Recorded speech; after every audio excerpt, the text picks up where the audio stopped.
Namaste. It gives me great honor and pleasure to participate in the Curtain Raiser program in collaboration with the Consulate General of India. This year we are celebrating the 8th International Day of Yoga. When we think of yoga, we often picture crowded studios with students in stylish clothes, twisting their bodies into difficult shapes. However, the true practice of yoga is much more than that. In fact, yoga is the Sanskrit word for union, the alignment of body, mind, and spirit. And while the concept of yoga is simple, the practice consists of many facets. The most well-known yoga text is the Yoga Sutra of Patanjali, which provides a framework for the practice of yoga. In this book, Maharishi Patanjali defines the Ashtanga, or 8 limbs of yoga. These are guidelines to help us live fuller, happier lives. In Sanskrit, the word Ashtanga means 8 limbs. He described 8 practices that we should master in order to transcend suffering and recognize our true nature. The first limb of yoga is yamas. Yamas are restraints and behaviors that are to be practiced as the foundation of any spiritual or healing practice. The yamas are much like the golden rule, doing unto others as we would have them do unto us, and they consist of 5 philosophies and practices. The first is ahimsa, non-violence or non-harming. When we practice ahimsa, we commit to refraining from harming, creating suffering for any living being at all times through actions, words, or thoughts. An example would be in practicing asana. How many times have you ignored or pushed past an injury or limitation just to get into that yoga practice or posture? The next yama is satya, which means speaking truth. Sometimes it is difficult to be honest with others and ourselves. Perhaps we tell a little lie about why we are late for work, rather than owning up to our own mistakes. We've all done that. When we are engaged in satya, we do our best to take an honest look at our situations, relationships, and lives, accepting where we are in this moment. Patanjali's Yoga Sutras says, to one established in truthfulness, actions and their results become subservient, which ultimately means that by continuing to practice honesty, our life experiences become the results of this honesty and truth, and no longer based on fear of ignorance. The third yama is brahmacharya, often translated as celibacy or sexual control. Brahmacharya reminds us that sexual desire and activity must be practiced within healthy boundaries. For householders, intimacy with their spouse in the prescribed period in the proper manner is considered brahmacharya. The fourth yama is asteya, non-stealing.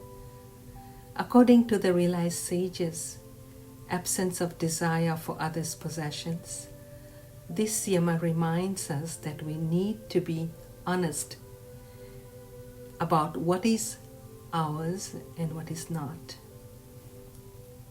Astaire reminds us that we must respect other people's boundaries, commitments, and possessions, and only take what belongs to us. The fifth yama, aparigraha, much like the commandments that caution not to covet one's neighbor's properties and relationships, reminds us to refrain from possessiveness. This is different from non-stealing because it has more to do with one's state of mind rather than the action itself. Whenever we make bad choices in our lives, be that active or within our minds, we create an internal conflict that prevents us from realizing our true potential. When we practice aparigraha and are happy with what we have in our own lives, not looking outside ourselves for what others may have, we nurture a sense of well-being within that can help us expand and thrive.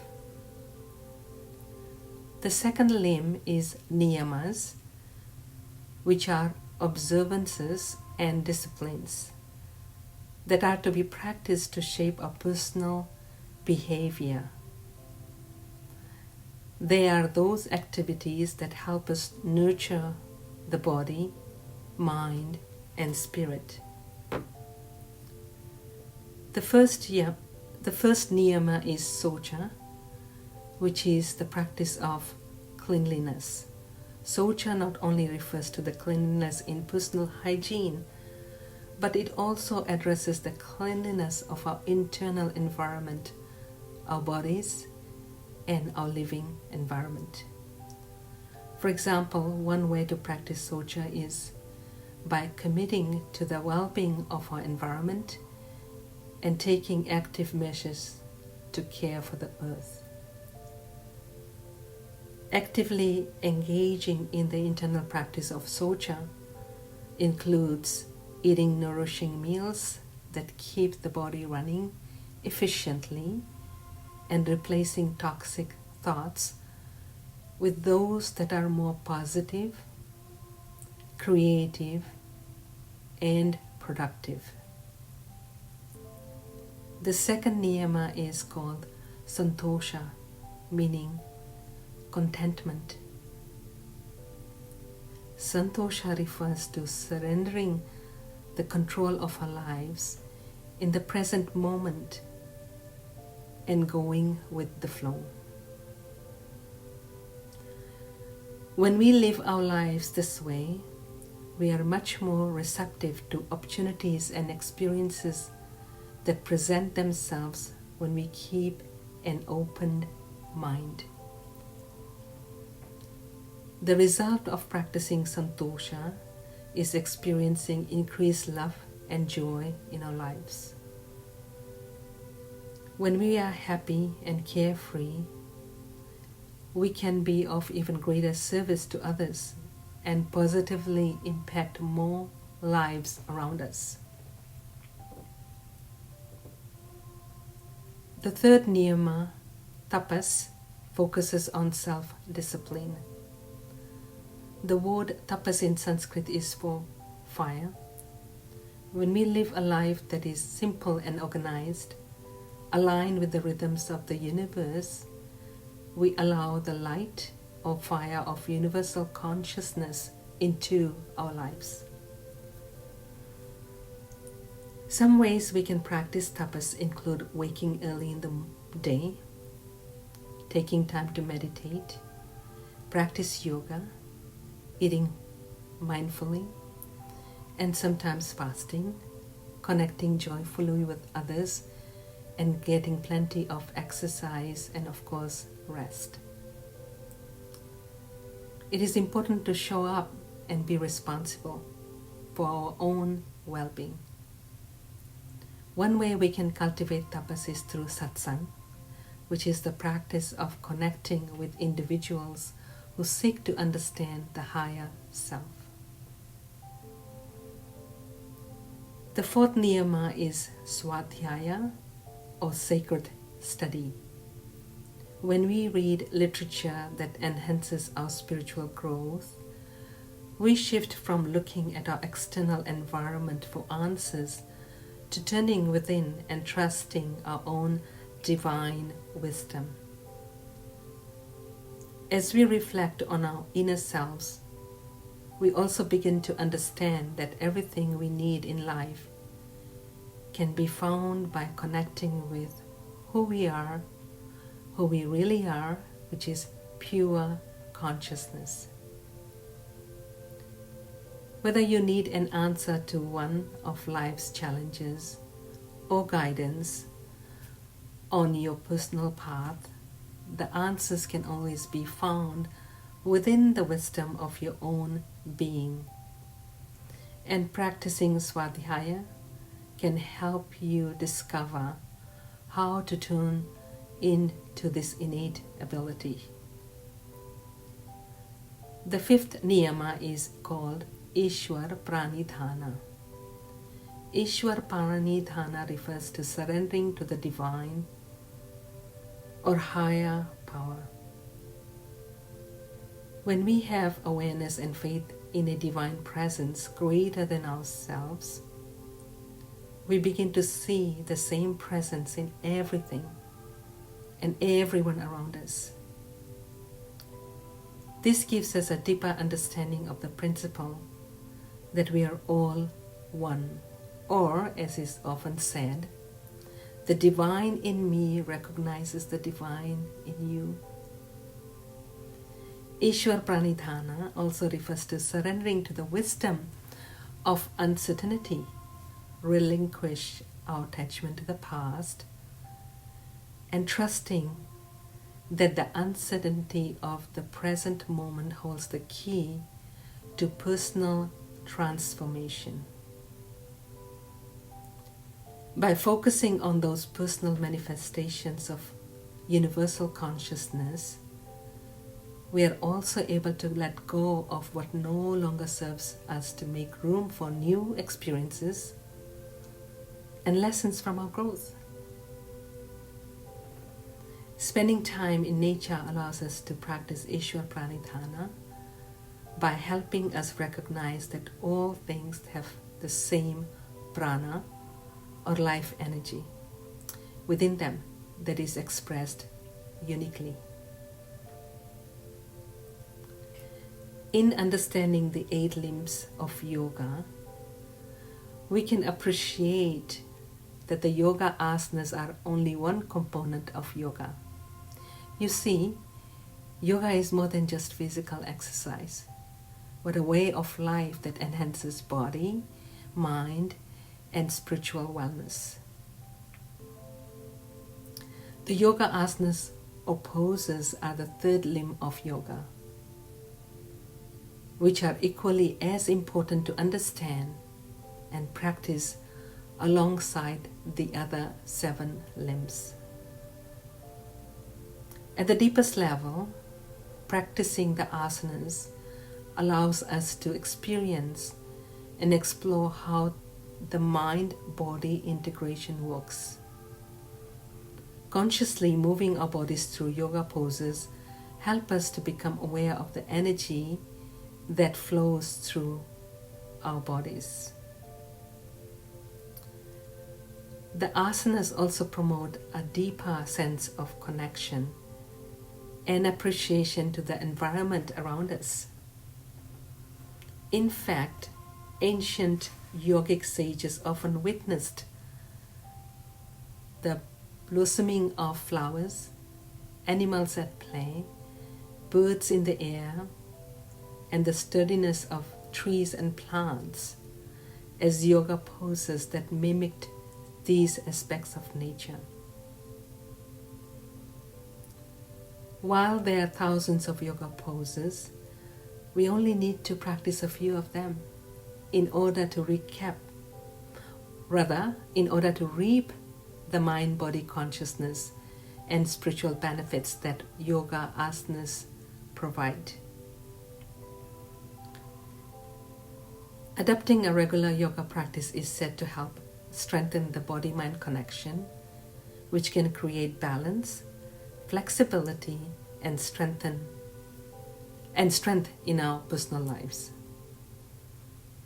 Additionally, the practice of higher intensity yoga, such as vinyasa flow, can help strengthen the cardiovascular system and tone the muscles in our bodies. Since our physical bodies are the vehicles in which we express ourselves and navigate through our world, it is vital that we care for our bodies through physical and mental spiritual well-being. Asana is the Sanskrit word for seat or position. And when we commit to our yoga practice and practice the various asanas with awareness, we provide our own bodies with a good seat or foundation, which allows us to experience the world with a brighter perspective and understanding of those around us, as well as connectedness to our environment.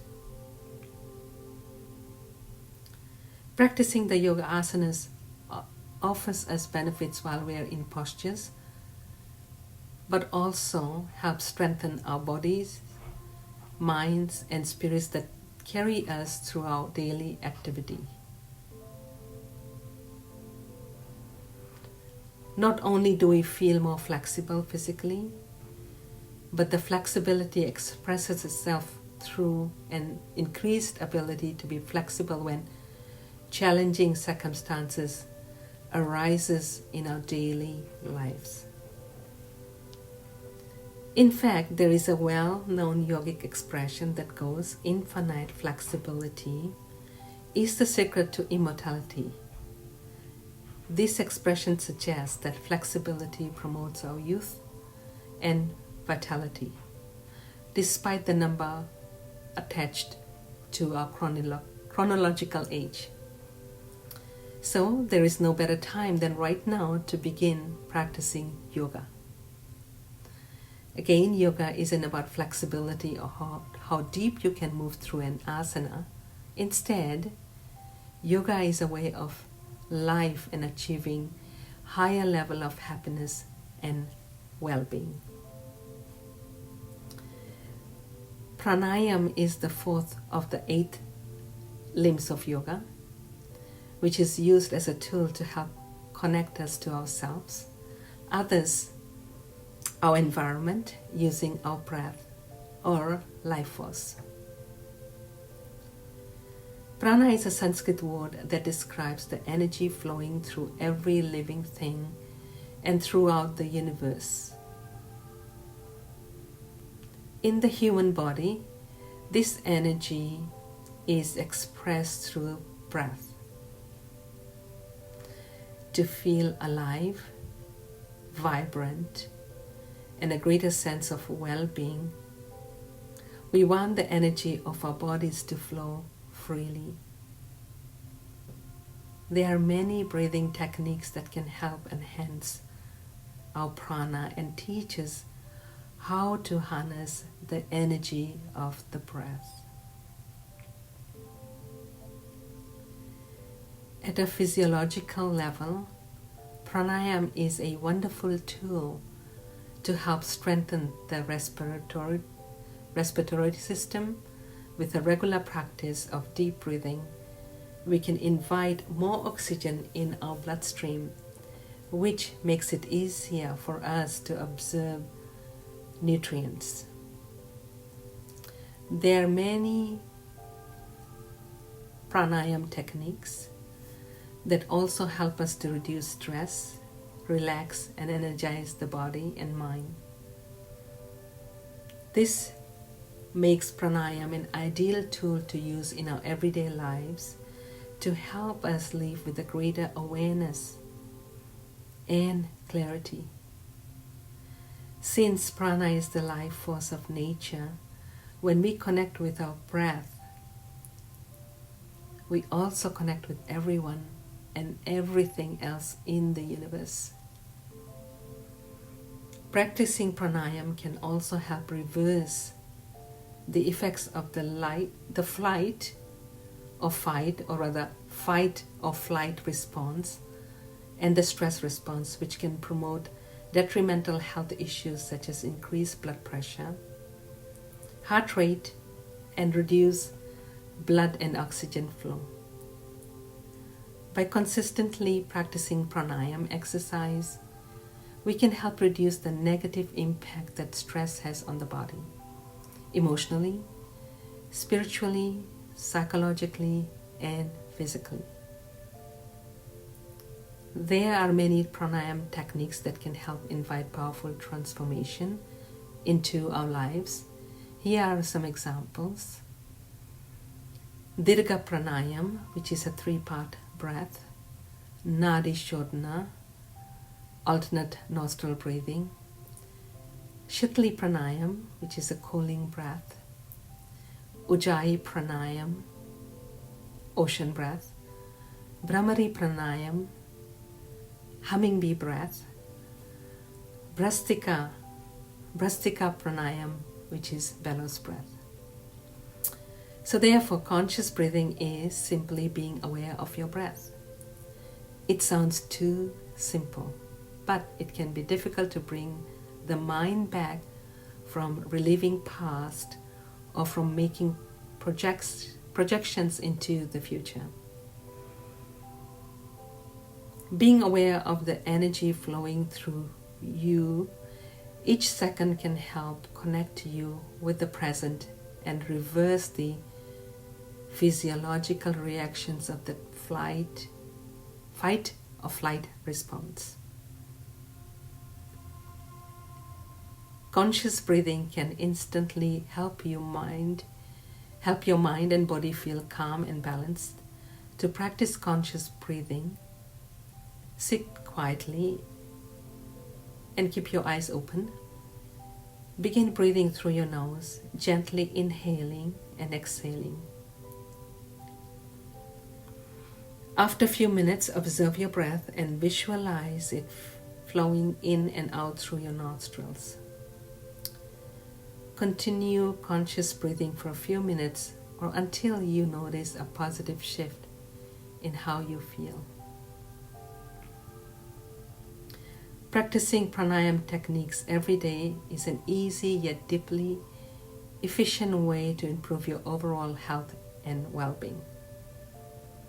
Consistent practice of these techniques will help train your body to breathe more efficiently, even when you are not engaged in pranayama exercises, which can help you feel more vital, peaceful, and alive. Now let's move on to the 5th limb of yoga, which is known as pratyahara, which is based on controlling the senses. We have 5 senses. So the ancient yoga texts are full of stories about great sages and gurus who renounced the typical householder life and retreated to the solitary locations such as caves in order to spend the rest of their lives in deep meditation.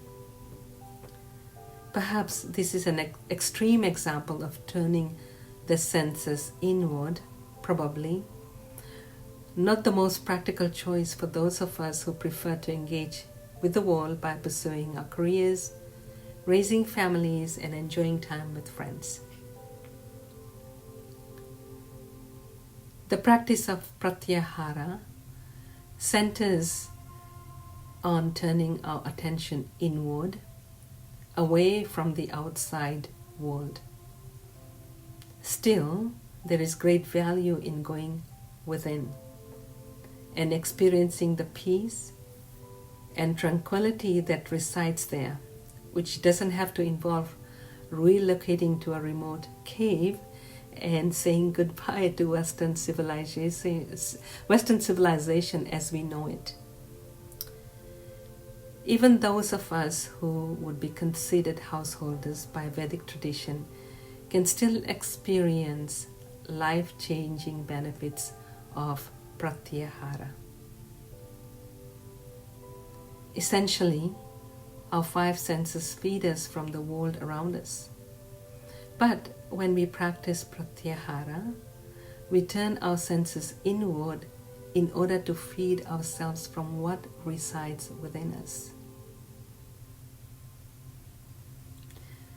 Pratyahara can help us understand why stepping away from the world is so valuable to our well-being and the way we interact with others in our lives. So to begin practicing pratyahara, we can set aside a short time each day to retreat into a quiet environment in order to connect with our higher self, the intelligent being within us, who's the silent witness to our life. Pratyahara is a wonderful way to prepare for meditation and to become more aware and connected to our surroundings. By withdrawing the senses for a short period of time each day, we can enter more deeply into our own silence. However, pratyahara can also serve as a beneficial practice on its own, which enables us to reconnect with ourselves, to rebalance our body, mind, and spirit. Dharana is the sixth limb of yoga, which often gets confused with meditation. Dharana is concentration, and this practice helps us move away from our thoughts as we enter meditation. Dharana is translated from Sanskrit to holding steady, which means to go deeply within through single pointed focus and to calm the thoughts and activity of the mind. Dharana isn't just a one-time event, because bringing the mind back to single pointed awareness is a practice. For instance, when we meditate using a mantra, which means mind instrument in Sanskrit, a tool to pull us away from our thoughts, our minds still stray to thoughts, noises, and other distractions. Dharana is the act of bringing the mind back to focusing on the mantra, away from distraction. The modern day lifestyle is all about multitasking. We've all done that. Drivers are talking and texting. Workers are answering emails while taking phone calls, organizing their schedules, and having dinner with family and friends. We are all guilty of that. It's not that we are being rude, but that the chaos we endure each day seems to demand we pay attention to myriad things all at once. And in order to keep up, we feel compelled to do more and more and more. And this is why when practicing dharana is just so important now than ever before.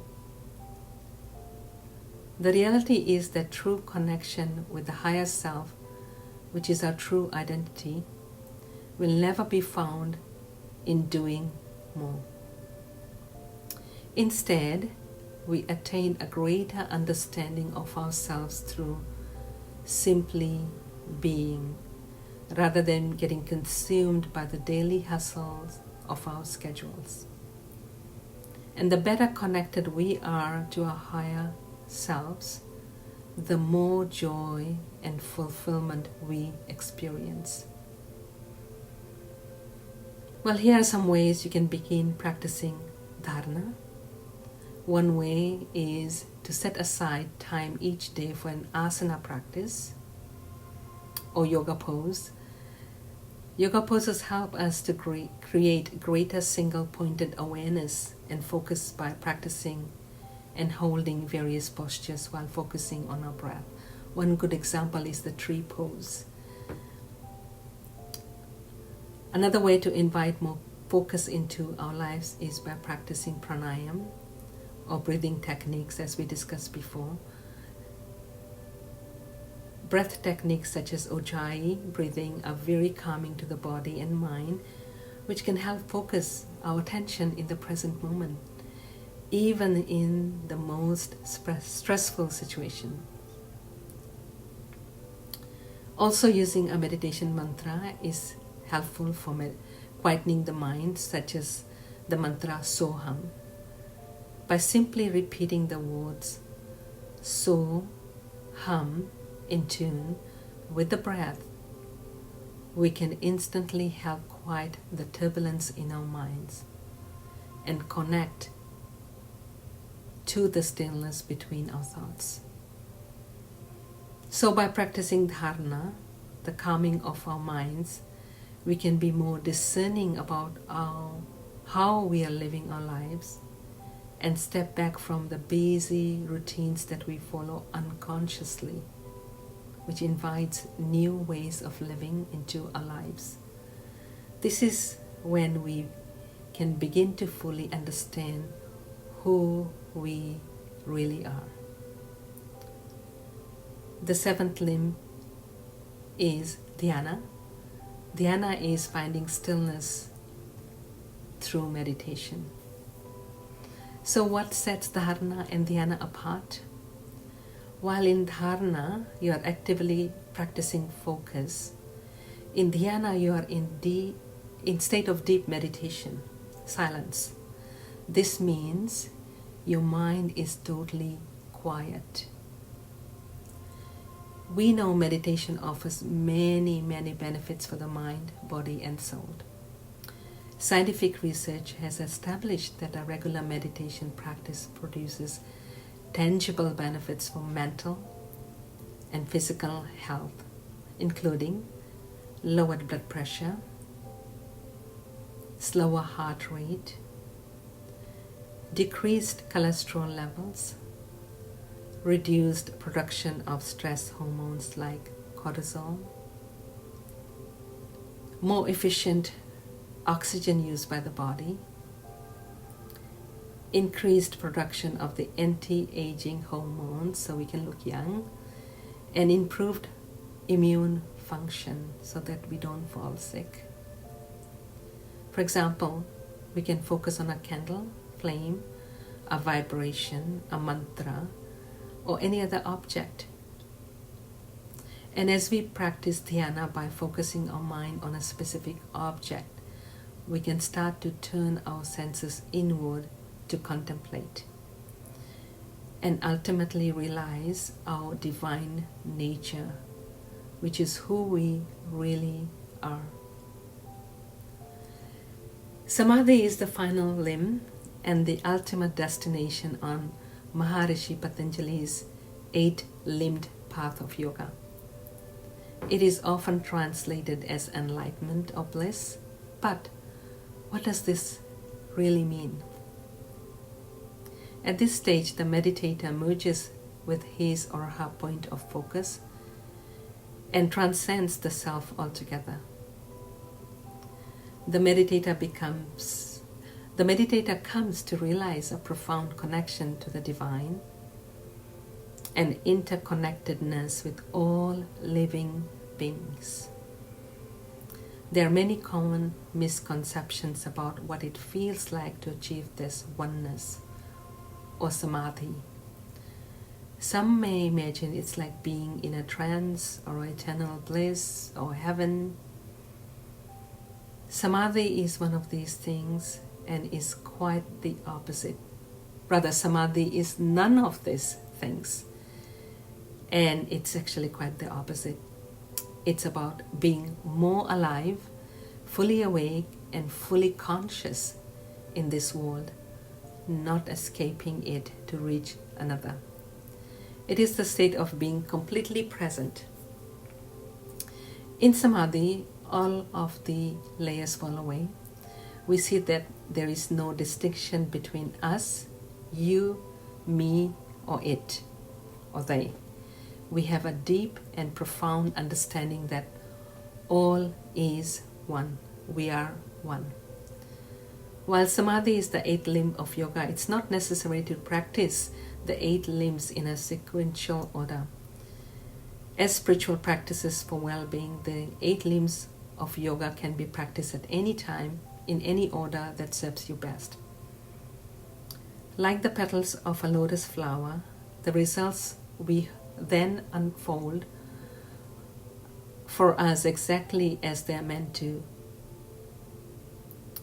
We are all divine beings, and the ultimate goal for practicing the 8 limbs of yoga is to help us rediscover this beautiful aspect of ourselves, an aspect that's all too easy to forget when we are consumed with chaotic routines.